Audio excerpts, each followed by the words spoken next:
반갑습니다. 장정용 시장 점검입니다. 코스피 지수 또 하락했습니다. 지금 현재 이격이 이제 9.8%까지 왔으니까 거의 근접한 이때 당시에 이격이 10.2%. 그리고 보통 통상적으로 이런 급락 패턴 후에 급락이 21선과 이격 10% 정도일 때 마무리된다. 근데 지금 21선이 따라 내려오고 있으니까 옆으로 가다 보면 또 저점이 다가왔다라기보다는 저점에 이제 임박했다. 근데 저점이 아닐 수 있다. 이런 큰 의미 없는 상태가 될 것 같습니다. 네, 2300선을 봤으니까 이제 지수 차원에서 뭐 정말 내려봤자 뭐 얼마나 내리겠습니까? 2200선 정도가 한계일 텐데 이 2200선까지 이제 100포인트가 남았으니까 지금 와서 손절을 한다. 더더욱 이건 아닌 것 같습니다. 지금 와서 손절한다. 지금 지수가 1000포인트가 빠졌습니다. 코스피가 3300에서 2300이 됐습니다. 1000포인트가 빠질 동안에 아무것도 안 하다가 이 100포인트를 보고 손절을 한다. 지금 이제 그런 현상이 나오고 있습니다. 개인 투자자들이 오늘 한 6천억 이상 팔았는데 결국 이제 신용 매매 뭐든 그렇습니다. 방향을 정하면 포지션을 다 털고 가니까 신용 매매는 사실상 포지션이나 다름이 없습니다. 왜냐하면 그냥 사는 게 아니라 올라갈 거라고 보고 좀 무리해서 담은 거니까 이 포지션을 청산하고 간다. 이런 뭐 이 갈 것 같지도 않지만 뭐 이런 관점에서 봤을 때는 상당히 지금 뭐 현 상황에서 매도를 한다는 건 굉장히 확률적으로 후회할 가능성이 크다. 이렇게 정리를 할 수 있습니다. 그래서 손절은 아니지만 또 신규 매수도 아니다라고 보는 게 지금 현재 코스피가 지나온 길을 보면 유동성 축소하고 맞물려 가지고 아주 전형적인 계단식 하락을 하고 있습니다. 1차 하락하고 버티다가 2차 하락하고 또 버티다가 3차 하락하고 그리고 2200선까지 와서 버티다가 4차? 뭐 이건 아닐 것 같기도 하지만 근데 이게 유동성이 축소되는 상황이다 보니까 올라가는 것까지도 한참이 걸리지 않을까. 그렇게 시간이 한참 걸리는 흐름에서 이 시간 가치를 날리고 스트레스를 받고 그나마 이제 실적주들은 자체적으로 유동성이 공급이 되니까 낫겠지만 그 외 종목들은 많이 떨어졌다고 샀다가는 또 낭패를 볼 수 있으니까 그냥 보유 종목이나 잘 지키고 현금 비중이나 잘 유지하면서 이 나쁜 시기가 지나가는 거를 기다리는 게 상책인 것 같습니다. 네, 그리고 뭐 그렇습니다. 저기 작은 종목들 같은 경우는 그냥 찍히는 숫자일 뿐이니까. 왜냐면 뭐 돈 몇 억만 들어와도 올라가고 몇 억만 들어와도 내리는 건데 뭐 대형주처럼 이제 한번 내려가면 올라갈 때까지 뭐 수백 수천억을 넣어서 매수세가 이게 붙어야 올라가는 그런 경우라면 모르겠지만 지금은 그냥 수치에 찍히는 겁니다. 우리 그 보유 중인 이제 여러 종목들 보시면 여러 종목들이 있고 여기에 주주들이 보통 한 1만 명 정도 적으면 한 3,000명 중소형주들은 3,000에서 1만 명 정도 됩니다. 이 사람들 중에서 사실 이렇게 주가가 무너지는데 일조하는 사람은 10명에서 뭐 한 50명 정도? 이 사람들이 던져서 그런 겁니다. 그러면 시장이 안정이 됐다. 이 손절한 사람들 제외하고 나머지는 그냥 자리 지키고 있으면 저절로 올라옵니다. 근데 이 사람들이 던져가지고 마치 내가 사는 아파트가 5억짜리인데 누가 3억에 던져버렸습니다. 그럼 내 아파트가 3억에 되는 게 아니지 않습니까? 아이고 계속 살다 보면 뭐 나중에 또 5억에 거래가 되고 그러는 건데 급한 사람은 3억에 팔겠지만 그 개념하고 똑같기 때문에 이 숫자가 찍히는 거에 대해서 공포감을 가지실 필요는 없습니다. 지금 작금의 상황에서 내가 보유한 종목 이 기업이 나쁜 상황이 되고 그래서 흑자를 내던 기업이 적자가 되고 가치가 떨어지고 앞으로 전망이 불투명하고 이렇게 되는 건 두려워할 만한데 그게 전혀 아니니까 그저 매매에 의해서 내리는 거니까 지금 1000포인트나 빠졌는데 여기서 손절한다 이거는 지양을 하셔야 될 것 같습니다. 2년을 기다리고 3년을 기다려도 지금은 갖고 가시는 게 맞습니다. 그리고 저가 매수 계단식 하락이니까 하시면 안 될 것 같습니다. 그러면 있는 현상 유지만 하면서 스트레스를 덜 받고 시간을 보내는 여기에 이제 방점을 두셔야 되는데 자 그러면 시장은 그렇게 보시고 댓글 확인하도록 하겠습니다. 네, 어제는 제가 좀 늦게 올려드렸는데 예 감사합니다. 예, 힘든 장의 연속이고. 근데 이 말씀하신 것처럼 말씀 뭐 손절하고 싶을 겁니다. 왜냐하면 하루가 멀다고 내리니까. 그런데 내 종목이 어떤 상태인지 보시고 가망이 없다. 그러면 빨리 정리하시는 것도 방법입니다. 왜냐하면 가망이 없는 종목들은 지수가 올라가도 안 올라갈 거니까. 예, 근데 내가 보유한 종목이 좋은 종목이다. 예, 그 경우에는 이야기가 다릅니다. 지금 그저 찍히는 숫자일 뿐입니다. 예, 주식의 인생을 거신, 예, 지금 되게 어려운 시기이실 텐데 이런 거를 한번 겪어야 다음번에 조심을 하게 됩니다. 그 코스피가 2017년에 2600선까지 갔고, 그리고 2021년에 3300선을 갔습니다. 그리고 다시 돌아오고, 예, 이런 과정들을 거칩니다. 그러면 이제 이런 하락하는 경험을 뼈저리게 하신 분들은 다음번 상승 파동이 나올 때, 적당히 줄 때 챙겨야 되겠다. 꺾이면 팔아야지. 아무리 지금 더 올라갈 것 같고 도저히 내려갈 거 않을 것 같은 그런 심리가 들 때 더 조심해야 되겠다. 이런 걸 얻게 됩니다. 예, 그렇기 때문에 지금 어려운 시기가 꼭 우리가 투자금이 까이고, 예, 속상한 일만 있고 이런 건 아니고, 미래를 봤을 때는 또 이게 전화위복이 될 수 있으니까, 예, 좋게 생각하고 계셔야 될 것 같습니다. 어차피 우리가 후회하든 스트레스를 받든 시장은 달라지지 않습니다. 네, 감사합니다. 네, 감사합니다. 뭐 한 번인데 9.8%니까 한 번 더 연장전 한 번 남았습니다. 네, 감사합니다. 예, 맞습니다. 지금 올라갈 자리에서도 못 올라가니까 굉장히 지금 힘든 상황일 거고, 예, 제너레이뿐만이 아니라 우리 종목들 한번 살펴보도록 하겠습니다. 예, 기운 내시기 바랍니다. 예, 감사합니다. 네, 감사합니다. 예, 감사합니다. 그러면 일단 우리가 주로 보유한 종목들 한 번씩 살펴보도록 하겠습니다. 일단 제너레이부터 살펴보면, 예, 뭐 말도 안 되는 하락이 이어지고 있습니다. 지금 환경적으로 보면 이 종목에 앞서서 환경을 잘 점검해 보면 지금 한국 같은 경우는 뭐 한국은행이 발표하는 자료에서도 56%가 물가가 해외 요인으로 오른다입니다. 근데 제가 판단했을 때는 99% 해외 요인입니다. 왜냐하면 원유가 올라가지고 석유로 인한 그런 제품 가격이 오르고, 예, 이런 부분들이 크고, 그리고 국내 물가에서는 뭐 부동산 같은 경우는 오히려 지금 내리고 있으니까 물가 상승 요인에서 내부적인 게 거의 없습니다. 그러면 국제 유가가 올랐으니까 소비자 물가를 잠재우려면 어떻게 해야 됩니까? 방법이 없습니다.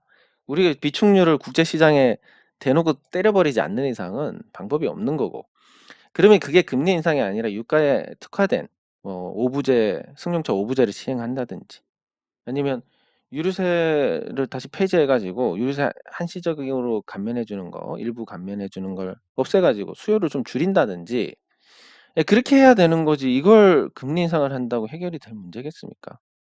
진짜 답답하기 짝이 없는 겁니다. 미국 같은 경우는 세계에서 30% 정도 소비를 차지하고, 미국 소비를 줄여야 당연히 이런 제품 가격이 떨어지는 거니까 미국 같은 경우는 당연히 금리 인상을 하는 게 맞습니다. 금리 인상을 할 만큼 경제 체력도 받쳐주고. 근데 한국은 도대체 체력도 받쳐주는 것도 아니고 원래 경기 침체 상태였습니다. 한국은.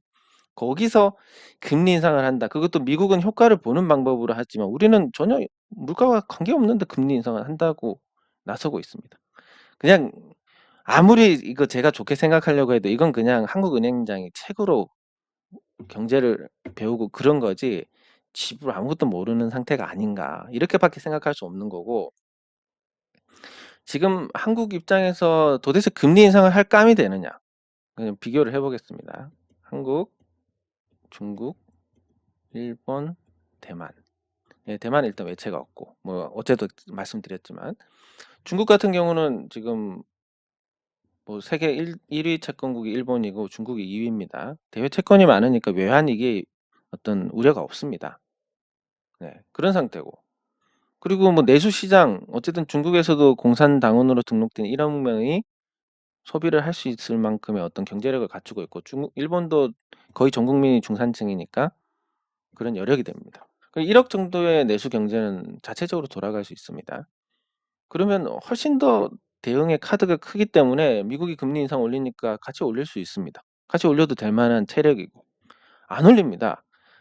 제로 금리 가고 중국은 오히려 금리 인하하고 경기 부양책 인프라 투자하고 일본도 계속 채권 만기되는 것 자체 계속 사고 있습니다. 시장에서 양적 완화 계속 하고 있습니다. 금리만 제로가 아니라.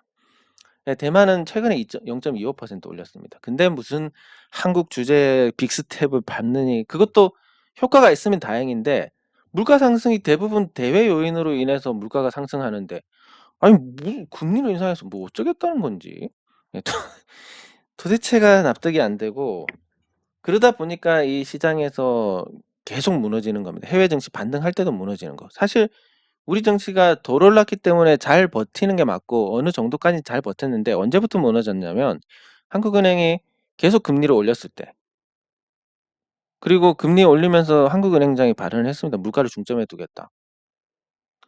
그냥 뭐 할 말이 없는데 어쨌든 이런 상황이다 보니까 한국은행에서 정신 차리기 전까지는 뭐 사실상 미쳤습니다. 한국은행.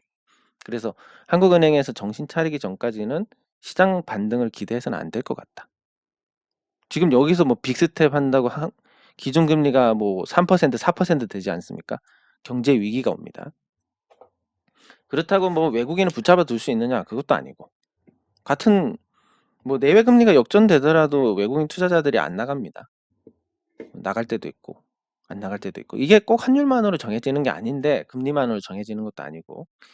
그런 부분에서 전혀 이해도가 떨어지는 상태이다라고 그렇게 판단할 수밖에 없다 보니까 시장은 해외 증시가 안정이 되더라도 우리 증시가 이런 잘못된 정책의 부작용을 극복하고 후유증을 털고 일어날 때까지는 시간이 많이 걸릴 것이다. 그래서 시장은 앞으로 한 2, 3년 정도 실적주를 제외하면 기대할 게 없다. 이렇게 뭐 거의 단정 지을 수 있습니다.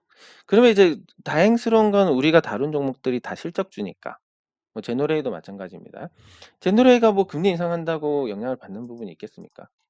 없습니다. 뭐 지금 제노레이의 엑스레이는 고령화에 맞춘 그런 거고 해외 수출도 되고 원화 약세로 수출 오히려 호재일 겁니다. 근데 그 원화 약세도 일본 엔화 가치나 이런 걸 봤을 때는 1,500원까지 내버려 둬야 되는데 그 자꾸 또 외환 당국이 관리를 합니다. 외국인들 팔고 잘 나가시라고. 아휴 참. 그뭐 이런 부분이 굉장히 답답하고 짜증스럽고 뭐 주식 시장을 떠나서 정말 좀 걱정스러운 부분인데 뭐 아무리 뭐 정치를 잘하고 그러면 뭐 하겠습니까? 경제가 망가지고 당장 내 생활에 지장이 오는데 뭐 전기요금 5,000원 정도 올리는 거 아무 문제 없지만 뭐 기름 2,000원 하던 거 3,000원 돼도 적게 다니면 되지만 대체제가 있지 않습니까? 안 되면 뭐 기차 타고 다니고 버스 타고 다니고 버스비 오른다 해도 뭐 기름 넣고 다니는 것보다 나을 거고 그런 대체제가 있는데 주식시장 내리고 가상화폐 박살나면 이 사람들은 뭐 단순히 10,000원, 20,000원의 문제가 아니니까. 근데 그게 또 소수면 니네 도박쟁이잖아. 뭐 이런 식으로 치부할 수 있지만 이제 주식 투자자들이 1,000만 명입니다. 이 사람들이 그렇게 망가지는 게 과연 맞는 건지. 예, 얘기하다 보면 진짜 화가 치밀어 올라가지고. 예, 아무튼 그런데 다시 돌아와서 제노레이가 현재 계속 주가가 빠져가지고 7,600원입니다. 시가총액 1,107억. 그러면 일반적으로 이렇게 생각하시면 됩니다. 실제로 돈을 버는 회사들이 PER이라는 게 보통 우리가 적정한 게 10배라고 얘기를 합니다. 근데 이 PER 10배라는 게 가만히 생각해 보면 1,107억짜리 회사가 1년에 100억을 번다. 이게 110억을 번다. 이게 PER 10배입니다. 110억을 벌면 만약에 이걸 통째로 배당을 다 해준다. 배당 수익률이 10%입니다. 그러니까 우리가 생각하는 뭐 기준금리가 올랐다 하더라도 한 4% 정도가 배당주로서의 적정한 배당이라고 볼 수 있는데 여력 자체는 이 회사들이 실적을 잘 내는 회사들, PER 10배 정도 되는 회사들은 마음만 먹으면 10% 정도 배당을 할 수 있다. 네. 그래서 가치적으로 굉장히 이렇게 생각하면 가치적으로 좀 와닿을 겁니다.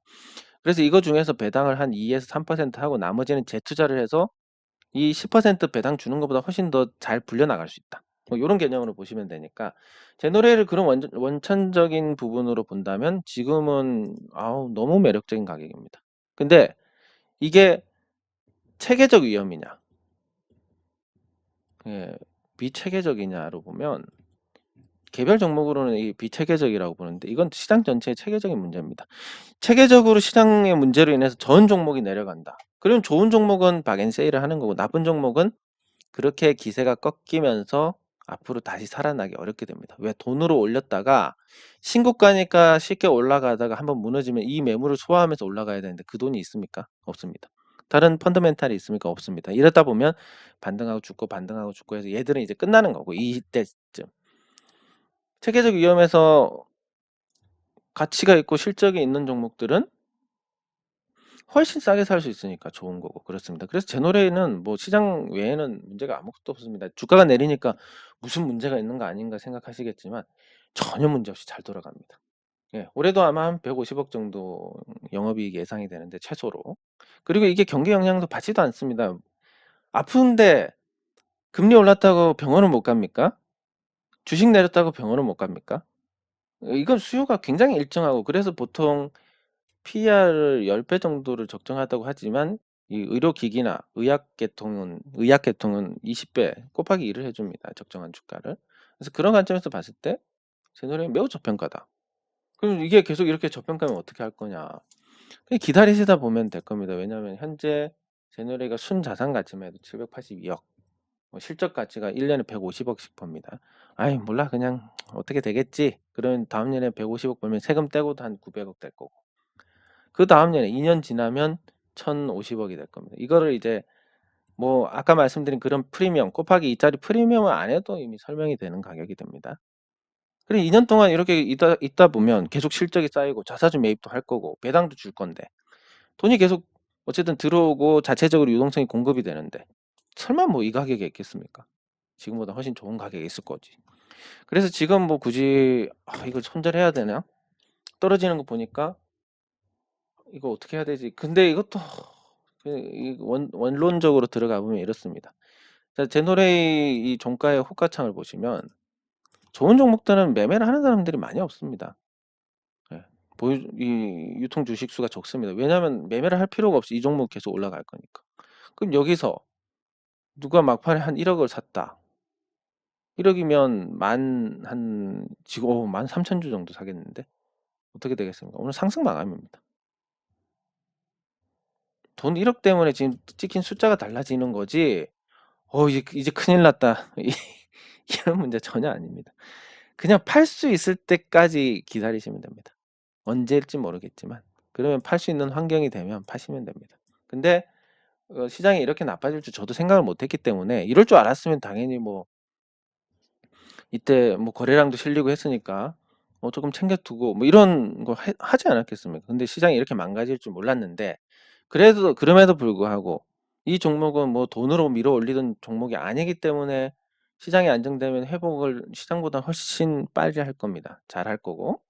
네, 그리고 어느 시점까지 에너지를 모아서 다시 올라가게 된다면 그때는 이제 진짜 백이 상승이니까 지금 좀 어렵다 하더라도 그냥 간단하게 이렇게 생각하시면 됩니다. 누가 1억만 사도 올라가는 거였고 그러니까 이게 뭐 돈 몇 억 갖고 금방 회복되는 거니까 의미가 없고 내가 사는 아파트 5억짜리인데 누가 3억에 거래를 해버렸다. 그렇다면 내 아파트가 3억짜리냐 5억짜리냐 이거에 대해서도 이 의견이 분분하지 않겠습니까? 근데 결국은 3억짜리가 되느냐 그러면 그건 아니더라. 마찬가지입니다. 가치주, 실적주들은 그런 실물 자산과 동일한 관점에서 보셔야 됩니다. 이 하락을 제가 뭐 막을 수는 없겠지만 예, 그리고 제놀루션. 예, 제놀루션도 같이 지금 시장 영향으로 빠집니다. 지금 시장에서는 버틸 수 있는 종목이 없고 뭐 백약이 무효한 상태인데 예, 그렇다 하더라도 이런 종목들은 마찬가지로 지금 드디어 이제 제놀루션 같은 경우는 오늘 장중에 한때 시가총액 1000억 이하로 떨어졌습니다. 이미 아까 말씀드린 그런 부분에서 저평가 상태가 됐습니다. 제놀루션도 마찬가지로 지금 진단 키트만 알고 계시지만 그 다양한 이제 진단 시약이라든지 진단 시트라든지 아니면 기기를 만들고 있고 그 외에 다른 쪽으로 성장성 높은 분야에 투자도 하고 있는 상태입니다. 네, 그래서 올해 1분기에만 153억 이익이 났는데 그게 줄어든다 해도 올해 한 400억 정도 이익이 날 거고 근데 시가총액이 1000억이다. 자산도 927억 1분기에만 순자산이 거의 이제 똔똔이고 실적 가치로는 한 4000억 정도 되는 회사인데 근데 이게 또 그 아까 말씀드린 경기 영향을 안 받는 분야다 보니까 보통 20배로 쳐줍니다. 그럼 실질적으로는 이 실적 가지고는 8천억짜리인데 8천억짜리가 지금 1000억에 지금 거래가 되고 있다. 야, 이건 뭐 그냥 예. 뭐 말이 필요 없습니다. 시장 때문에 내리는 거지. 시장 때문에 내린다는 건 어떻게 됩니까? 모든 투자자들이 합리적이지 않다라는 겁니다. 왜? 더 떨어질 것 같아서 파니까. 좋은 거 알아도 나 더 떨어질 것 같으니까 일단 팔고 볼래. 예. 그러다가 버티다가 진짜 최악의 마지막에 파는 사람들. 그 사람들 거 이제 그런 피를 딛고 올라가는 그런 과정이 되니까 예, 데놀루션도 마찬가지 관점으로 뭐 체계적 위험으로 인해서 내린 거니까 시간이 지나면 회복이 될 겁니다. 그리고 지금은 뭐 적어도 팔아야 될 시기는 아니다. 인트로즈도 똑같습니다. 잘 가다가 주가가 밀렸고 이 주가가 밀린 부분은 시장 영향이고 시장이 저러다 보니까 이거 팔아야 되는 거 아니냐 너도 나도 파는데 그 조금 이상한 부분을 찾으실 수 있을 겁니다. 제너레이가 좋은 종목인데 왜 이렇게 많이 빠지지? 제놀루션 왜 이렇게 많이 빠지지? 인트로즈 왜 이렇게 많이 빠지지? 대한제품 왜 이렇게 많이 빠지지? 뭐 답은 정해져 있습니다. 뭐냐면 팔 수 있는 종목이기 때문에 이렇게 팔고 나가는 겁니다. 못 파는 종목들은 오히려 덜 내립니다. 왜? 아예 던지지도 못합니다.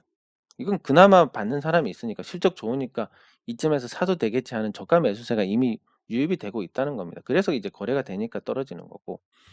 네, 이런 관점에서 볼 때 인터로즈 같은 경우도 마찬가지로 고점에서 떨어졌는데 오히려 이건 또 잘 버티고 있습니다. 버티고 실적 좋게 가고 뭐 시간 지나면 당연하게도 실적으로 가치를 채워 나갈 거고 주가는 뭐 거기에 상응하는 특히 뭐 코로나도 끝났으니까 더 좋아지지 않을까.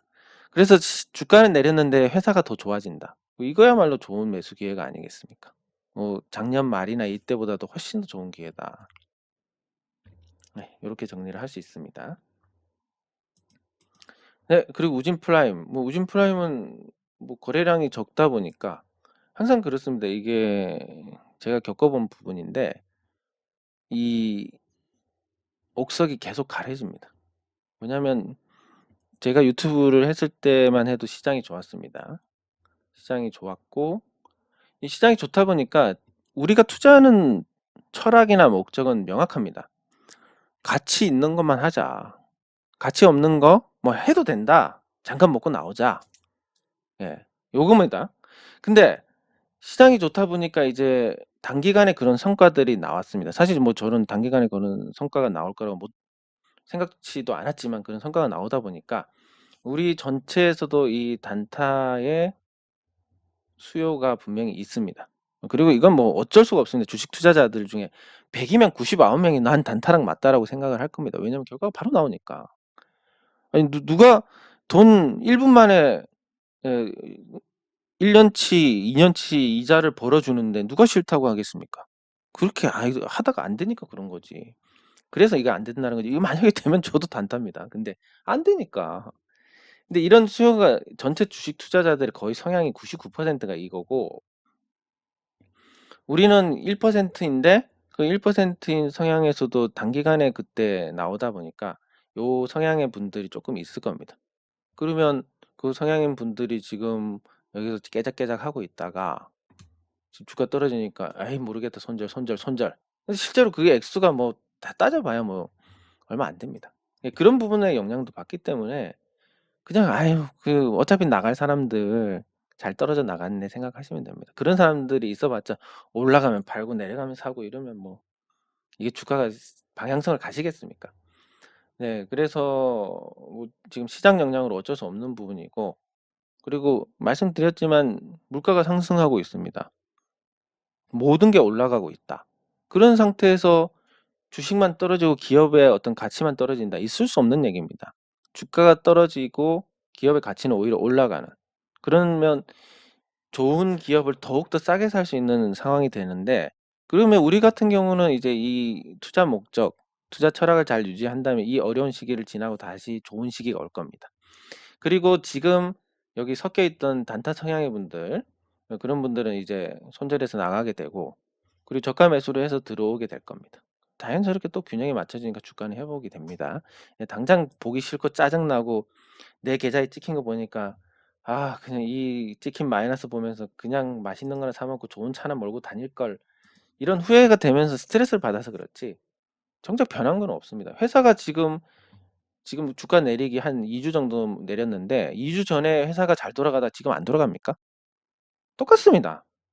제노레이 엑스레이 2주 전에 잘 팔리다가 지금 안 팔립니까? 똑같습니다. 예, 그렇기 때문에 지금 시장 때문에 내린다라는 거 외에는 설명할 수 없는 부분들입니다. 그리고 이마트는 특히 좀 지독하게 지금 부진한 모습인데 지금 가격이, 이마트는 기가 막히게, 지금 가격이 2020년 코로나 때 가격으로 오고 있습니다. 근데 이때는 어떤 상태입니까? 이때 이마트 같은 경우는 적자, 중국 법인에서 적자, 그리고 국내에서도 코로나 터지면 이제 적자를 볼 거고, 암울한 상태였습니다. 그리고 뭐 지금처럼 건설 시장이 좋아져 가지고 뭐 자산 유동화할 수도 없는 상태고, 뭐 그런 거였는데 지금 지금 이제 코로나도 끝,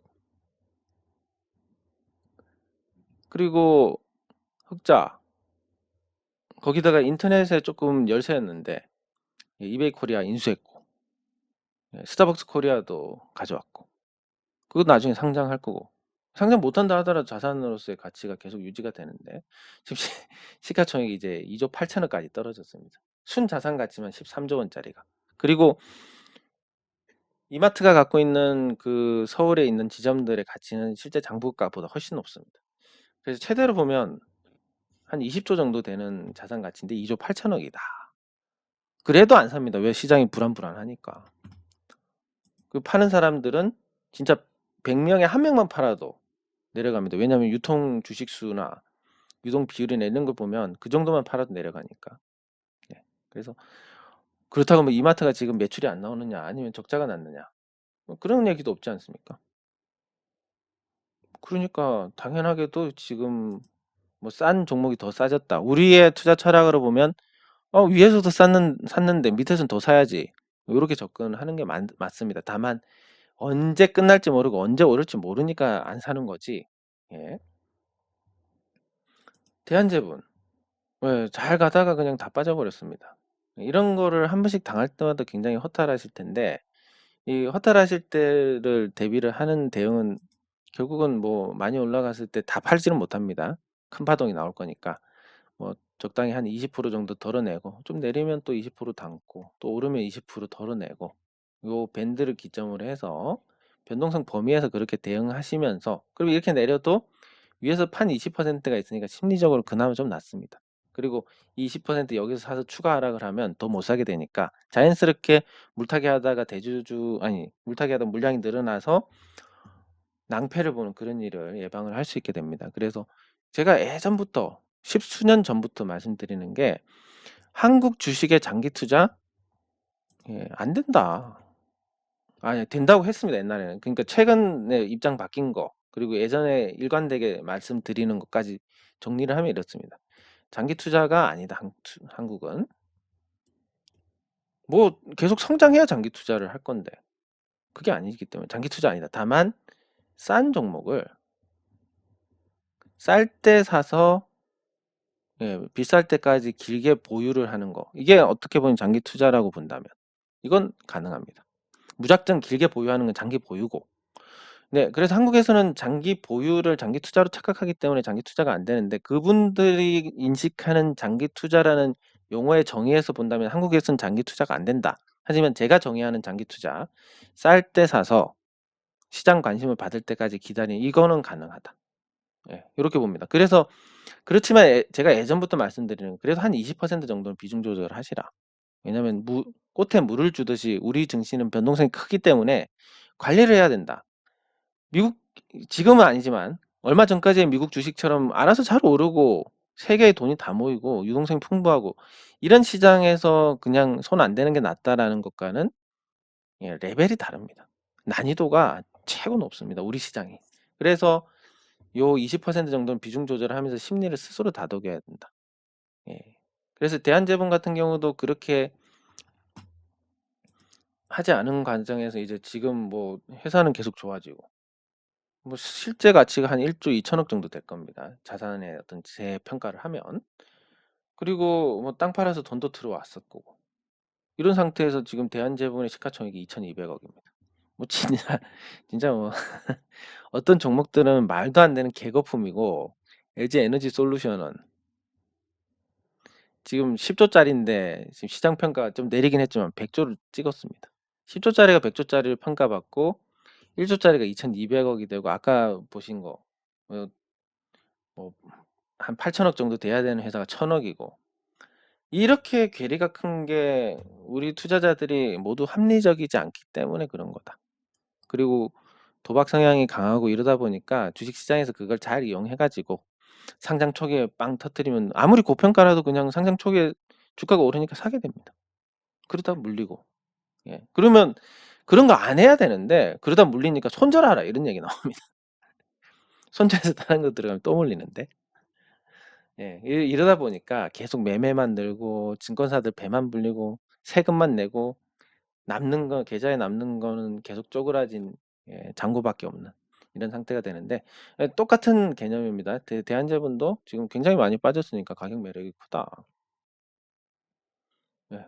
요 가격 매력이 큰 상태 당장 올라가지는 않을 거니까 바닥을 찍을 때까지는 관망해야 돼. 바닥 찍고 하면 시장은 설사 횡보한다 하더라도 제가 말씀드린 종목들은 빠르게 회복할 겁니다. 뭐 거래가 터져서 내린 것도 아니기 때문에. 대한제분 요 보시면 100만 원만 해도 100만 원만 사도 이만큼 올라갑니다. 130만 원만 사도. 1000만 원, 한 5천만 원, 1억 정도 사면 2%대 하락으로 끝납니다. 별 의미가 없는 겁니다. 이 찍히는 숫자가. 그리고 여러분들께서 나 이거 팔아야지. 당장 팔아야지. 한 달 있다 팔아야지. 이렇게 하고 사신 것도 아니실 거기 때문에 찍히는 숫자가 짜증날 뿐이다. 이런 부분들을 잘 이해를 하셔야만 지금 시장에서 그나마 스트레스를 덜 받고 시장이 안정이 될 때 또 회복을 할 수가 있습니다. 네. 그리고 삼성전자는 뭐 거의 5만 7천 원 찍었으니까 거의 다 찍은 것 같고 더 내려봤자 그건 이제 정말로 감해도라고 보시면 되고 제가 주식 투자하면서 이 RSI 보조지표가 22로 내려간 경우 거의 못 봤습니다. 예. 근데 지금 RSI 값이 지금 보자 70이고 이게 30인데 Y값 예, 뭐 지금 Y값 17이면 금융위기 때도 이게 17까지는 안 간 것 같은데 정말 어마어마합니다. 이런 과매도가. 그러니까 시장이 얼마나 지금 금리 인상에 대해서 공포감을 느끼고 앞으로 금리 뭐 7%, 8% 된다. 겁은 계속 줍니다. 그럼 흔들리는 사람들은 나가는 거고 흔들리지 않는 사람들은 뭐 아주 특출난 극소수만 흔들리지 않는 거고 대부분 다 사람 마음 똑같습니다. 그러면 내가 보유한 종목이 멀쩡해야만 흔들리지 않는 거니까. 내 종목이 멀쩡하냐 안 하냐. 요것만 여러분들께서 잘 인지를 하시면 지금 시간을 잘 보내실 수가 있습니다. 예. 영신금속 뭐 잘 버티고 있습니다. 예. 뭐 매를 먼저 맞았으니까 이 종목은. 네, 그리고 뭐 HK 이런 종목들 외국인이 사서 좋았는데 외국인 비중이 높으니까 나쁠 때 이런 날은 나쁩니다. 외국인들이 그냥 프로그램으로 던져버리니까.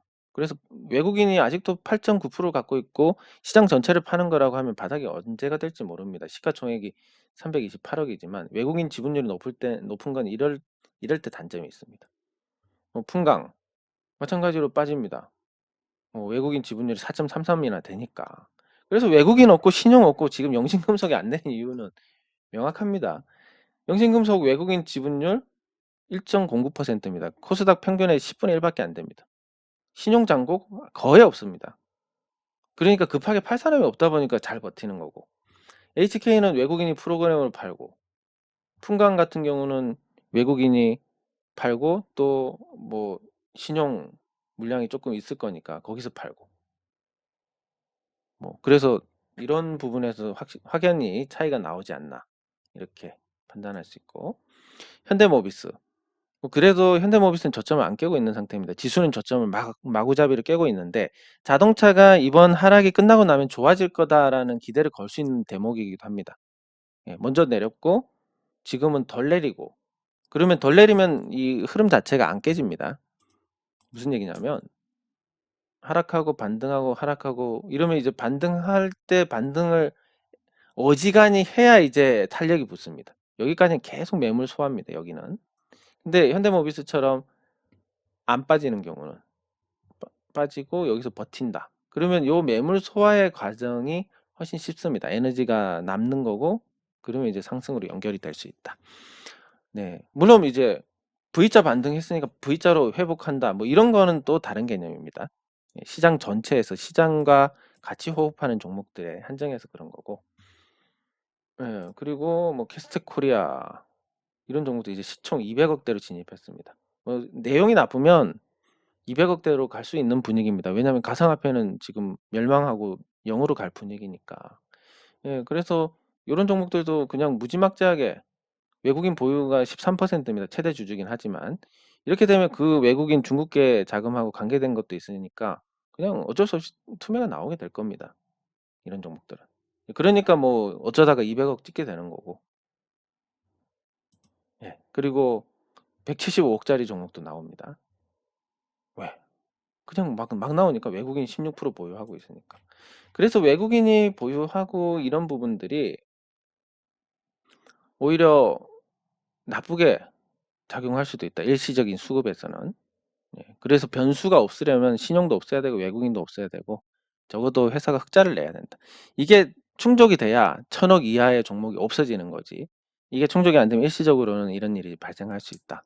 이렇게 보시고, 지금 싼 종목들 넘쳐납니다. 근데 과거처럼 유동성이 풍부한 상태가 아니다 보니까 V자 반등을 기대하기는 어렵고, 그럼 저가 매수를 하더라도 큰 편익을 기대하기는 어렵다. 그러면 현 상황에서 어떤 게, 그냥 복잡한 거 싫고 단순하게 말해달라. 어떤 게 좋냐? 2, 3년 동안은 있는 물량 잘 지키면서 신규로 주식에 넣지 않고 다른 투자로 주식 투자를 잘할 수 있는 그런 준비를 해 나가는 게 맞다라고 판단을 합니다. 그렇다고 지금 와서 지수가 1000포인트 빠졌는데 지금 주식을 몽땅 다 뺀다? 이것도 아니고, 있는 거 잘 지키면서 관리하시다 보면 지금보다는 나은 상태에서 대응을 하실 수 있는, 예, 그런 게 만들어질 거라고 봅니다. 네, 장 종료 후 시장 점검은 여기서 마치도록 하겠습니다. 수고하셨습니다.